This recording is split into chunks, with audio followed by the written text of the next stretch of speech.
अस्सलामुअलैकुम। आज આપણે બનાવે છે સિંગાપોરિયન રાઈસ। હવે બિફોર હું શરૂ કરું એના પહેલા મને થોડીક તમને સિંગાપોરિયન રાઈસનું કહું છે। સિંગાપોરિયન રાઈસ ઓરિજિનલ જે બનાવે છે સિંગાપોર વાળા ઓલાકા લેયર્સ ઓલાકાના રાઈસમાં નથી કરતા, જુદું જુદું રાખે છે। આ રેસીપી પાકિસ્તાનમાં જઈને પછી ચેન્જ અપ થયું, જેમાં કેચઅપ ને મેયોનું ડ્રેસિંગ જાય છે એના ઉપર, એમાં પણ હું જરાક એને ડિફરન્ટ કરીશ। તો બિફોર હું શરૂ કરું મને ખાલી તમને જરાક એનું કહું હતું કે સિંગાપોરિયન રાઈસ કાં તો તમે બધી ઇન્ગ્રેડિયન્ટ્સ સાથે ભેગું કરી નાખીને ખાઈ શકો છો, કાં તો તમે લેયર્સ કરી શકો છો। સોસ કમ્પ્લીટલી તમારા ઉપર છે, તમને જો નાખવું હોય તો ફાઇન, ના નાખવું હોય તોય પણ એમાં જરૂર નથી તમને। જે સોસની વાત કરું છું એ છે જે સોસ આપણે બનાવશું કેચઅપ ને મેયોનીઝ એમાં વાપરશું। ચાલો આપણે શરૂ કરીએ। આપણા પાસે તમને એમ લાગશે કે બહુ ઘણી બધી વસ્તુ છે આપણે નાખવાનું રાઈસની અંદર આ ચોખાની ડિશમાં, પણ તમે જો મને અડધી કલાક લાગી બધી બકાલા કાપવાની, ચિકન સાફ કરવાનું, રાઈસ બનાવવાનું ને પાસ્તા બનાવવાનું। જો તમારું એક થઈ જાય પહેલાં તો પછી આ ડિશ સાથે કરવા માટે બહુ જ આસાન છે। ચાલો આપણે શરૂ કરીએ। અહીંયા છે મારી પાસે ચોખા અને આપણે લગભગ 2 કપ ચોખા વાપરશું। અહીંયા છે મારી પાસે વધારે ચોખા, કારણ કે હું એક બીજું વિડીયો કરીશ જે હું અંગ્રેજીમાં વિડીયો કરીશ, એટલે અહીંયા થોડીક વસ્તુ તમને વધારે દેખાશે। તો અહીંયા છે મારી પાસે 2 કપ ચોખા જેને હું બનાવી નાખી છું। એક વખત થઈ ગયા એટલે એની અંદર હું સોય સોસ નાખી દીધી છું અને તો અહીંયા એ ચોખા આપણા તૈયાર છે। જો તમે આ ચોખા એક દિવસ પહેલાં પણ બનાવી શકો તો વધારે સારું છે, કારણ કે જેટલું વાસી ચોખા હશે એટલા તમારું આ સિંગાપોરિયન રાઈસ એટલું જ ફાઇન થશે। અહીંયા છે મારી પાસે રાઈસ નૂડલ્સ, આ કે છે ચોખાના નૂડલ્સ છે। તમે રાઈસ નૂડલ્સ વાપરી શકો છો, કાં તો તમે સ્પગેટી વાપરી શકો છો, પણ મને રાઈસ નૂડલ્સનું ટેસ્ટ આ ડિશમાં વધારે ગમે છે અને હું આખા નથી રાખી, એને હું કાપી નાખી છું કે જ્યારે આપણે આ ડિશ ખાવા માંડે તો એટલું બધું એવી રીતે ના હોય કે આપણે ઉપાડી ના શકીએ આપણા ડિશમાં, એટલે હું એને અડધી કાપી નાખી છું। ઓકે, તો એ પણ તમે બનાવીને રાખી દેજો। ઠંડા પાણીમાં ધોઈ અને પછી એનામાં થોડુંક તેલ નાખીને મિક્સ કરી નાખજો, તો શું ચોટી ના જાય તમારો પાસ્તા। અહીંયા છે મારી પાસે ચિકન, જે વ્હાઈટ ધોરું પાર્ટ છે ચિકનનું, ચિકન બ્રેસ્ટ છે અને આ ડિશ માટે વધારે ચિકન બ્રેસ્ટ વપરાય છે, પણ આ ડિશ માટે એમાં હું કાંઈ નથી નાખી, ખાલી બ્રેસ્ટને લઈ અને હું એને કાપી નાખી છું। કાપવા માટે તમને કાં તો એને લાંબા પીસીસ કાપી શકો છો, કાં તો એને 1 ઇંચ પીસીસ કાપી શકો છો, બિલકુલ તમારા ઉપર છે કે કેવી તમને આ ચિકનને કાપવું છે। બીજું એક ચીજ મને તમને કહું તો સિંગાપોરિયન રાઈસમાં કોઈ પણ રેસીપીમાં નથી કે ખાલી ચિકન જ વાપરી શકો। સિંગાપોરિયન રાઈસ ઓલાકા શ્રિમ્પ સાથે પણ બનાવે છે ને ફિશ સાથે પણ બનાવે છે। તો જો તમને શ્રિમ્પ્સ એટલે સોનિયા સાથે તમને સોનિયા વાપરવું હોય કે મચ્છી વાપરવું હોય, બિલકુલ તમારા પર છે। જો મારા ઉપર હોય તો હું વધારે એને સોનિયા વાપરીશ, લાંબા મોટા સોનિયા બહુ જ ફાઇન લાગે આ ડિશમાં। અહીંયા છે મારી પાસે બીન સ્પ્રાઉટ્સ, મને ખબર નથી કે ગુજરાતીમાં એને શું કહે છે, પણ એનું મગમાંથી થાય છે, તો તમે જોશો તો મગની એન્ડમાંથી નીકળે છે, તો એને કહે છે ઇંગ્લિશમાં બીન સ્પ્રાઉટ્સ। ઓકે, ને આ વેરી ઇમ્પોર્ટન્ટ છે આ ડિશમાં, કારણ કે આ વસ્તુમાં તમને બધી તાજા બકાલા વાપરવા છે, જેટલું તાજું હશે એટલું જ આ ડિશ એકદમ સ્વાદિષ્ટ થશે। પછી આપણા પાસે મને તમને બતાવું છે કે અહીંયા છે આપણા પાસે બધાય બકાલા। અહીંયા છે મારી પાસે ગાજર, જેને હું શ્રેડ કરી નાખી છું। અહીંયા છે મારી પાસે કોબી, જેને હું ઝીણી કાપી છું। અહીંયા છે મારી પાસે મોટા મરચાં લાલ, જેને હું કાપી છું, લીલા મોટા મરચાં જેને હું કાપી છું નાના પીસીસમાં, ને એટલા બધા નાના પણ નથી। અહીંયા છે મારી પાસે પીરું મોટું મરચું, જેને હું કાપી છું। અહીંયા છે મારી પાસે સ્પ્રિંગ અનિયન્સ, જેને હું કાપીને નાખી છું, અને અહીંયા છે મારી પાસે તાજું જિંજર, તાજું આદુ। અને આ વસ્તુ જે અહીંયા તમે જોશો આ બધાયનો માપ તમે 1 કપનું માપ લેશો। તો 2 કપ ચોખા માટે આપણે 1 કપનું આ બકાલાનું માપ લેશું, પણ સ્પ્રિંગ અનિયન માટે અડધો કપ લેશું અને આદુ માટે આપણે 1/4 કપ લેશું. તો વધારે આદુની જરૂર નથી આપણે. હવે મને તમને બતાવું છે, આ ડીશમાં વધારે આપણે સોયા સોસ વાપરશું, આપણું નોર્મલ રેગ્યુલર કનોલા ઓઇલ વાપરીશું. તમને ઓલિવ ઓઇલ વાપરો તો જરાય વાંધો નથી, મારી પાસે ઘરે ખલાસ થઈ ગયું છે. આપણે સેસમી ઓઇલ વાપરશું, તલનું તેલ વાપરશું. આ ડીશમાં થોડુંક નાખશું, બહુ સ્ટ્રોંગ હોય છે, થોડુંક નાખશું તો આપણે જરાક સ્વાદ આપણું જુદું થશે. પછી આપણે નાખશું મરી. અહીંયા છે મારી પાસે સાંબાર લાલ ચટણી, કોઈ પણ જાતની તમે વાપરી શકો છો. નિમક. અહીંયા છે મારી પાસે મરચાં સુકાવેલા. આ બધું તમારા ઉપર છે, તમને જો નાખવું હોય કે નહીં. આમાં આપણે નાખશું થોડુંક ક્રશ્ડ પેપર્સ, ઓલા થોડાક દાણાવાળા, સીડ્સવાળા. અહીંયા છે મારી પાસે મરચું. અહીંયા છે મારી પાસે કેચઅપ ને અહીંયા છે મારી પાસે થોડુંક આદુ ને લસણ, જેને ગૂંટી નાખી છું ને અવિતામ. તો આપણે અવિતામ વાપરશું ને નિમક. બાકી રહી ગયું છે ખાલી મેયોનીઝ, જે હું ભૂલી ગઈ છું ટેબલ ઉપર લઈ આવતા. છેલ્લે બાકી આપણે મેયોનીઝ અને કેચઅપ ને પછી મિક્સ કરશું ખાલી એનું સોસ બનાવવા માટે. હવે ચાલો આપણે શરૂ કરીએ. આ બધી વસ્તુ સ્ટેપ બાય સ્ટેપ થશે. આપણે રાંધવાનું શરૂ કરીએ એના પહેલાં હું બહુ એક વસ્તુ ભૂલી ગઈ તમને કહેતા. અહીંયા છે મારી પાસે લસણ, એને હું ઝીણી ઝીણી કાપી નાખી છું. સિંગાપોરિયન રાઈસમાં એકદમ ઇમ્પોર્ટન્ટ છે કે આપણે એને તેલની અંદર તરશું, પછી આપણે લઈને છેલ્લે બાકી આપણા ચોખા ઉપર ને ડીશ ઉપર ધોરી નાખશું. હવે આપણે ખબરશું કે આપણું ઓઇલ ફાઇન રીતે ગરમ થઈ જાય. જો ઠંડા તેલમાં આપણે ચિકન નાખશું તો આપણું જે સ્વાદ છે એ નીકળી જશે. તો આપણે ગરમ તેલમાં જ આ કૂકડું નાખવું ખપશે.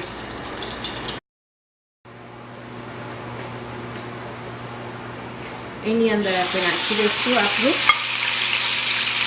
ચિકન.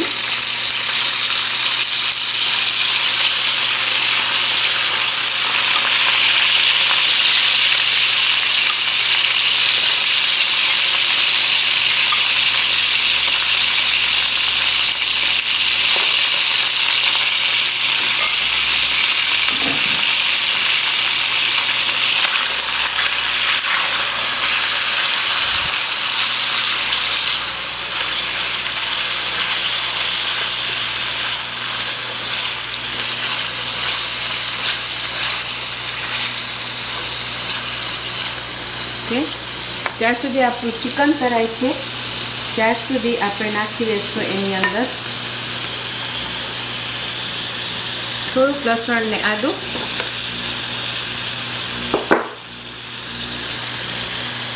મરી,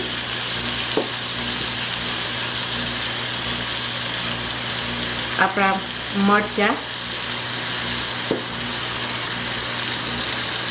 અને થોડુંક સોય સોસ, લગભગ 1 ચમચા જેટલું સોય સોસ.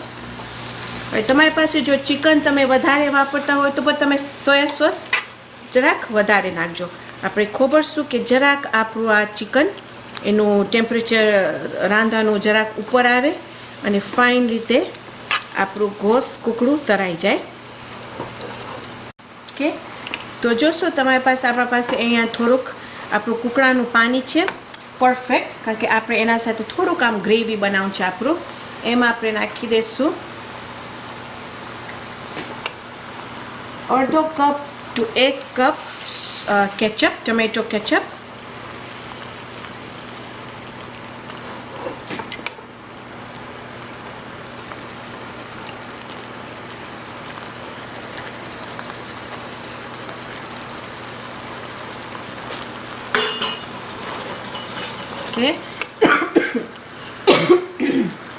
એમાં આપણે નાખશું આપણું સાંબાર કે લાલ ચટણી તમારી પાસે જે હોય એ, અને આપણને ખપે છે કે આપણું જરાક આ રસ જેવું રહે. આ ટાઈમે તમે એને ચાખી દેજો કે એનું જે ફ્લેવર છે એનું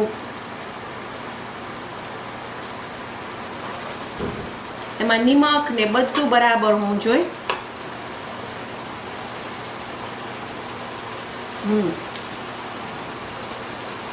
ઓકે, તો આપણું આ એક વસ્તુ થઈ ગયું છે. આપણે લઈ એક પ્લેટમાં નાખી દઈશું. હવે જો તમે એટલા બધા સુફરિયા ને પેન્સ નથી વાપરવાની જરૂર. આપણે એકમાં જ આખું બધું બનાવશું. ઓકે, હવે આ આપણે રાખી દઈશું એક બાજુ, કારણ કે એનું હમણાં આપણને જરૂર નથી. હવે આપણે આપણું બધું બકાલું કરશું. એની અંદર આપણે નાખશું 2 ચમચા જેટલું તેલ.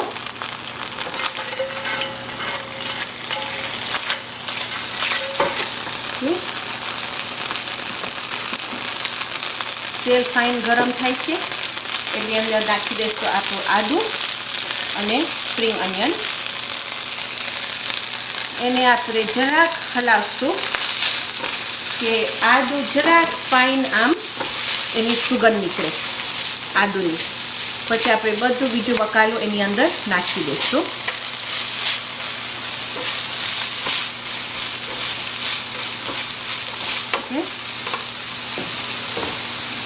હવે આપણે નાખી દઈશું એમાં આપણું પીળું મોટું મરચું, લીલું મોટું મરચું, લાલ મોટું મરચું, કોબી અને ગાજર.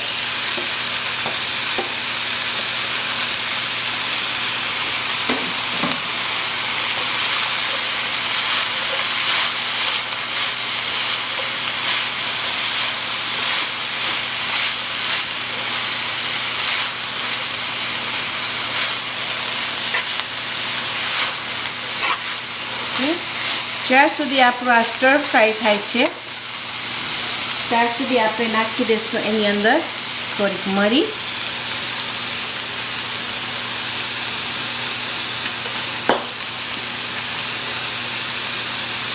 મરચાં,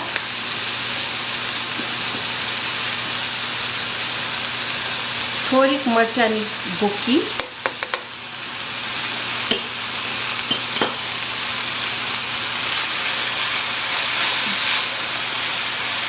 અને સોયા સોસ.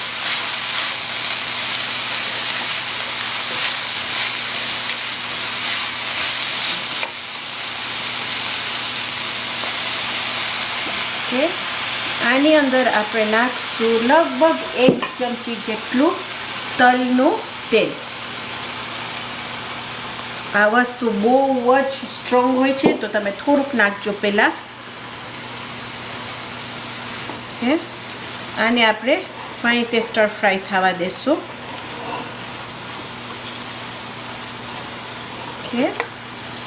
જ્યાર સુધી સ્ટર ફ્રાય થાય છે ત્યાર સુધી હું એક મોટી પ્લેટ લઈશ. આપણે નાખી દઈશું એની અંદર બીન સ્પ્રાઉટ્સ પણ.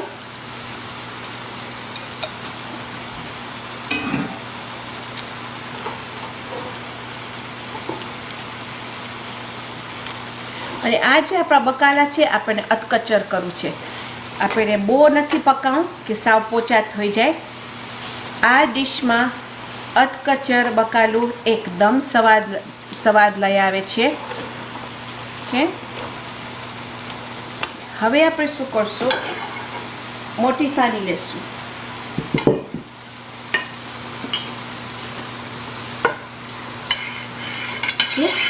એની અંદર આપણે આપણું ચોખા લેશું.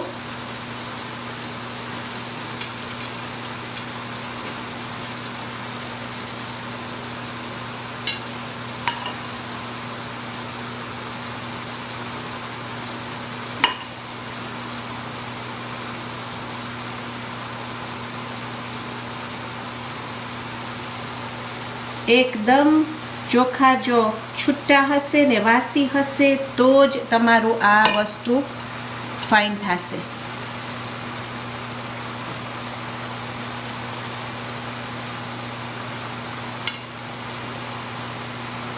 ઓકે, પછી આપણે નાખી દઈશું આમાં આપણું પાસ્તા.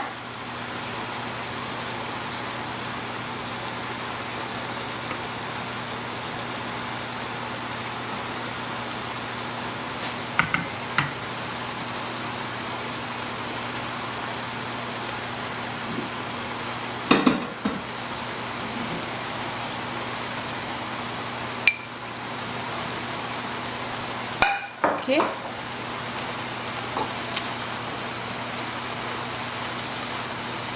અને જો તમને વધારે પાસ્તા નાખવો હોય તો તમે વધારે પાસ્તા નાખજો એમાં.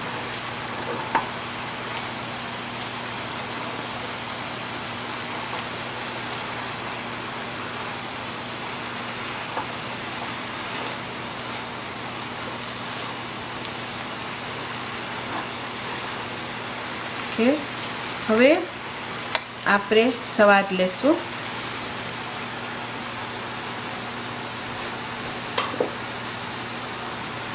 નિમક ઓછું છે એટલે બહુ જ ઇમ્પોર્ટન્ટ છે કે તમે સ્વાદ ખાવાનું ટ્રાય કરો અને પછી જ એની અંદર પછી તમે સર્વ કરો. કારણ કે જો તમારું ખાવાનું તીખું હશે, સ્વાદ વગરનું હશે, તો જેટલી પણ તમે મહેનત કરશો તો તમારું ખાવાનું જો બરાબર એનું સ્વાદ નહીં હોય તો કોઈને નહીં ભાવે. સ્વાદવાળું ખાવાનું પહેલી જ વખતે મોઢામાં નાખીને બધા એને થશે આહા હા શું ફાઇન ડિશ થઈ છે.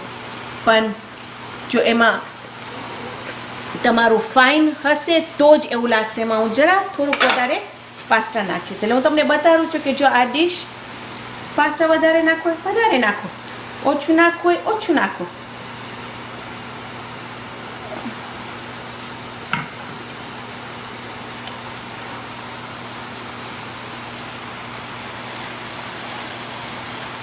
ઓકે, બસ એટલે આપણું આ વેજીટેબલ સાવ થઈ ગયું છે. પણ હજી હું એને એક વખત ચાખીને જોઈશ કે તૈયાર છે નાખવા માટે કે નહીં.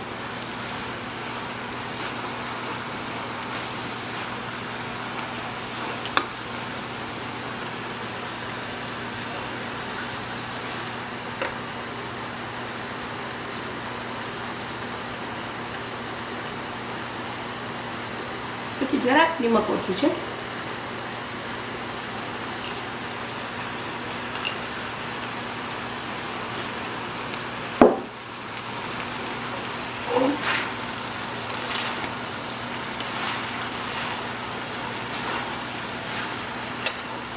તૈયાર. બસ હવે આપણે ચૂલો ઓફ કરી અને એને ચોખા ઉપર પાથરી નાખશું.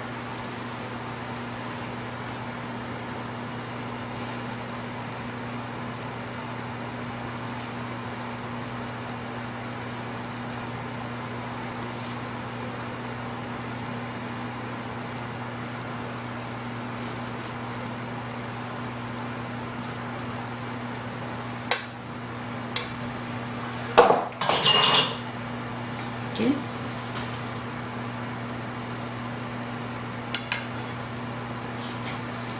ઓકે, હવે આપણે એના પર નાખશું આપણું ચિકન. અને એક વસ્તુ હજી કરવાનું છે. અહીંયા છે મારી પાસે થોડુંક તેલ.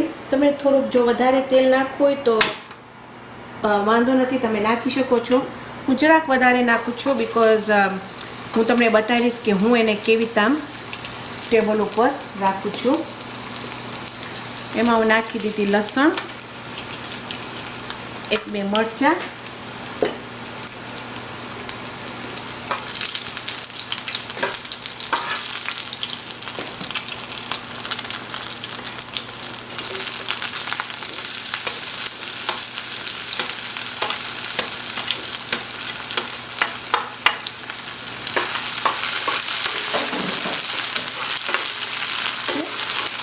જ્યાં સુધી આને રંગ પકડે છે ત્યાં સુધી હું જરાક ધીમા તાપે રાખીશ તો ફાઇન એમાંથી બધું સ્વાદ તેલમાં આવી જાય.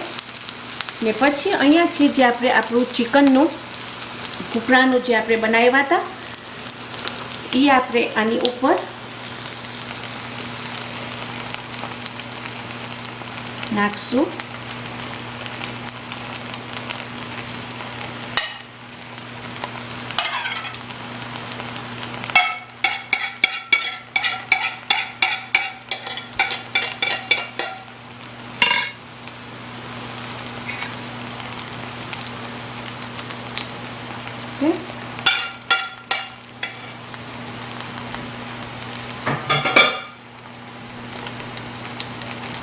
તૈયાર છે આ તેલ.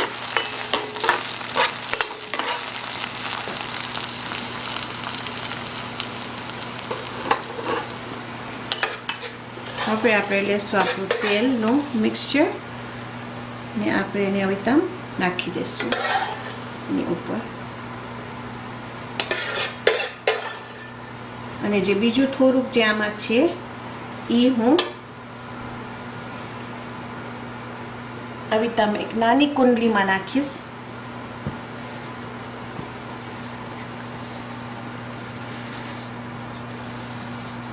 અને હું હવે તમે ટેબલ ઉપર રાખીશ કે જેને એના ઉપર વધારે તેલ નાખવું હોય, લસણના સ્વાદવાળું.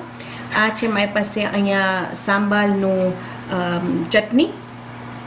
અને એક વસ્તુ જે વચમાં જે છે એ ખાલી 3 કે 4 ચમચા હું લીધી કેચઅપ ને 4 ચમચા હું લીધી મેયોનીઝ. અને એમાં હું થોડુંક નાખી મારું તીખું સાંબાર મિક્સ. મારી પાસે કેચઅપ ખલાસ થઈ ગયું છે એટલે હું તમને આ સ્ટેપ નથી બતાડતી, પણ જો તમે મેયોનીઝ ને કેચઅપને મિક્સ કરીને એમાં થોડુંક તીખું સાંબાર નાખશો તો આવું લાગશે. અને આપણી ડીશ તૈયાર છે. તો કાં તો તમે એને અવિતામ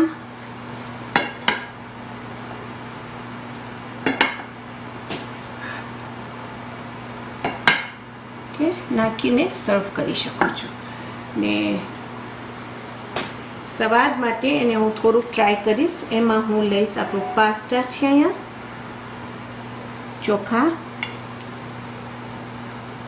થોડુંક બકાલું ચિકન,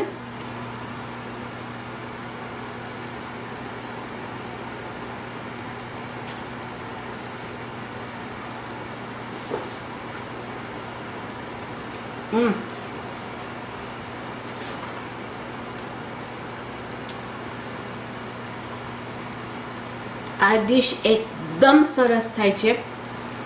તમે તલનું જે તેલ છે ચોક્કસ એમાં થોડુંક નાખજો.